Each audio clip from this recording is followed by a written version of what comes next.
हे everyone, welcome to vlog and much more. आज मी तुमच्यासाठी परत एकदा एक नवीन व्लॉग घेऊन आले आहे। तुम्हाला तर माहितीच आहे की आज आहे सोमवार असल्यामुळे आम्ही पूजा करण्यासाठी शंकराच्या मंदिरात जात आहोत। तर फ्रेंड्स, आपण बघूयात आजचा हा व्लॉग। आता आम्ही आमच्या घरापासून मंदिरात जाण्यासाठी निघालेलो आहोत। मंदिर नदी किनारी आहे। चला तुम्हाला नदी दाखवते आणि शंकराचं मंदिर आहे। फ्रेंड्स, आता सध्या दुपारची वेळ आहे। आम्ही निघालो आहे मंदिरात जाण्यासाठी। मंदिर गावात आहे। आम्ही मळ्यात राहतो, त्यामुळे आता आम्ही मळ्यातून गावात चाललेलो आहोत। हा आहे गावात जाण्याचा रस्ता। तिकडे माझी बहीण उभी आहे। सो फ्रेंड्स, आता आम्ही पोहोचलेलो आहोत शंकराच्या मंदिरात। अगदी 5 मिनिटाचा रस्ता आहे घरापासून। चला तुम्हाला मंदिर दाखवते। तर फ्रेंड्स, हे आहे शंकराचं मंदिर। अशा पद्धतीचं एकदम छोटंसं मंदिर आहे हे बघा, लगेचच या बाजूला नदी आहे। तुम्हाला म्हटले होते ना, नदी किनारी मंदिर आहे। हे बघा, एका बाजूला नदी आहे आणि इथे आहे शिव मंदिर। चला आपण मंदिरात जाऊया। फ्रेंड्स, आता मी तुम्हाला पूजा दाखवते। सगळ्यात आधी पिंड पाण्याने धुवून घेतलेले आहे आणि आता दुधाने अभिषेक करत आहे।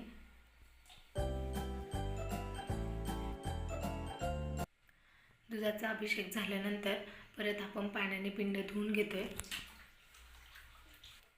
आता आपण पाण्याने पिंड स्वच्छ धुवून घेतलेली आहे। आता आपण हळद लावतो आहे।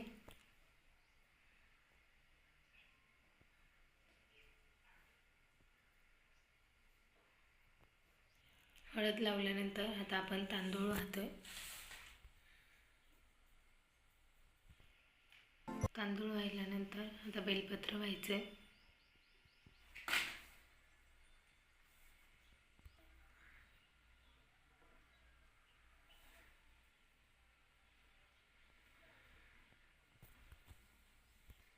फ्रेंड्स, अशा पद्धतीने आपली पूजा इथे झालेली आहे। तुम्हाला मी मंदिरातला थोडंसं व्ह्यू दाखवते आतमधला। हे बघा, अशा प्रकारचं अगदी छोटंसं मंदिर आहे। फ्रेंड्स, हा आहे मंदिराबाहेरचा व्ह्यू। सध्या नदीला अजिबात पाणी नाही आहे। हे बघा, अशी आहे आमची नदी। इथे पूजा करून झालेली आहे। आता आम्ही घरी चाललेलो आहे। हां फ्रेंड्स, हा बघा आहे नदीकडे जाण्याचा रस्ता। म्हणजे ह्याच रस्त्याने आम्ही मगाशी खाली आलेलो आणि हे बघा, हा रस्ता असा इथपर्यंत आहे आणि लगेचच तिथे शिवमंदिर दिसत आहे ना, आणि त्या बाजूला नदी।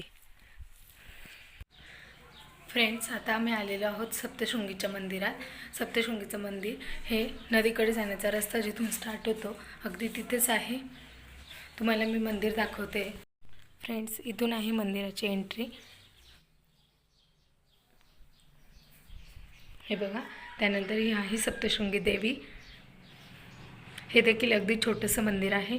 हे मंदिर कसं वाटलं ते मला कमेंट करून नक्की सांगा। हे बघा, मंदिराचा हा बाहेरचा व्ह्यू आहे आणि हे बघा, इथून नदी दिसत आहे। तुम्हाला मी थोडं झूम करून दाखवते। हे बघा, नदी दिसत आहे इकडनं आणि इथून आहे नदीकडे जाण्याचा रस्ता। म्हणजेच आपण मगाशी ज्या शिव मंदिरात गेलो तिथे जाण्यासाठी हाच रस्ता आहे। फ्रेंड्स, हे आहे आमच्या गावातलं सगळ्यात फेमस मंदिर, म्हणजेच भैरवनाथ मंदिर। तो चला मी तुम्हाला मंदिर दाखवते। आपण मंदिरात जाऊया। हे बघा, मंदिरातला व्ह्यू अशा प्रकारचा आहे। खूपच जुनं मंदिर आहे हे आमच्या गावातलं आणि गावातील लोकांची अशी श्रद्धा आहे की या भैरवनाथाला बोललेली इच्छा लगेचच पूर्ण होते। सध्या दुपारची वेळ असल्यामुळे या मंदिरात अजिबात गर्दी नाही आहे। हे बघा, गाभाऱ्याला कुलूप आहे। मंदिर खूप जुनं असलं तरी मंदिराच्या बाहेरचं जे बांधकाम आहे ते नुकतंच 2 वर्षापूर्वी केलेलं आहे। मला मी थोडासा बाहेरचा व्ह्यू दाखवते। हे बघा, इथून आपण मंदिरामध्ये एंट्री केली आणि हा आहे मंदिराच्या बाहेरचा परिसर।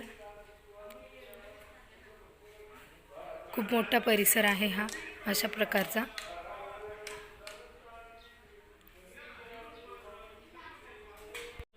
तर फ्रेंड्स, हे मंदिर कसं वाटलं ते सुद्धा मला कमेंट करून सांगायला विसरू नका। काय फ्रेंड्स, आजचा आपला व्हिलॉग इथेच संपत आहे. कसं वाटलं ते मला कमेंट करून नक्की सांगा. व्हिलॉग आवडला असेल तर एक लाईक नक्की करा आणि व्हिलॉग अँड मच मोर या चॅनलला सबस्क्राईब केलं नसेल तर सबस्क्राईब करा. पुन्हा भेटूया अशाच एका नवीन व्हिलॉगसोबत. तोपर्यंत बाय बाय.